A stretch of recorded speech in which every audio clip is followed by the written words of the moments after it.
আসসালামু আলাইকুম রহমতুল্লাহ তাআলা বরকাতু। বন্ধুরা আমার, আখিরি জামানার উম্মত হয়েছি। আখিরি জামানার জন্য অনেক কিছু ভবিষ্যৎবাণী করে গেছেন আল্লাহ রসুল।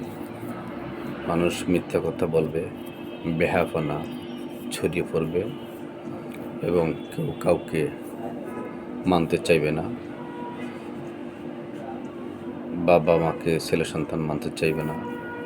শিক্ষক গুরুজনদেরকে শিষ্যরা বা ছাত্ররা মানতে চাইবে না এবং জমিদারি ভাব, প্রভাব, প্রতিপত্তি, পেশি শক্তির প্রকাশ আমরা দেখতে পাব এবং হানাহানি, কাটাকাটি, রক্তপাত লেগেই থাকবে গোত্রে গোত্রে, সমাজে সমাজে বা ব্যক্তিত্বে ব্যক্তিত্বে।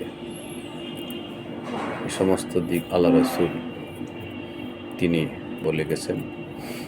আর একটি সময় আসবে যে আমরা ছোট হতেছি, আমরা কিন্তু বেশি একটা বড় হচ্ছি না। আমাদের বিভিন্ন যে এরিয়ায় রয়েছে, আমরা বাংলাদেশে বা চীনে বা অন্যান্য দেশের কান্ট্রিতে বড় রয়েছে, কিন্তু মানুষের আয়ুকালও ছোট হবে আর মানুষের সাইজও ছোট হবে।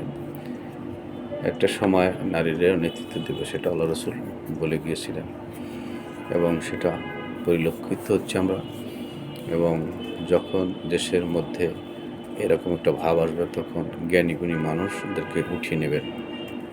আলেমী সমাজ দ্বারা জ্ঞানীগুণী আর আল্লাহর ওলিরা যারা জ্ঞানীগুণী, তারা চুপ থাকবেন এবং পেশি শক্তিদের প্রভাব প্রতিপত্তি থাকবে বেশি।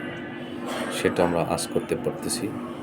তাই আমরা যেন শুধরিয়ে চলতে পারি, সত্য ন্যায়ের পথে চলতে পারি, সৎভাবে জীবন জিন্দগি পরিচালনা করতে পারি, আল্লাহ রসুল আদর্শ ধারণ করতে পারি, মানুষকে সঠিক মেসেজটাই দিতে পারি।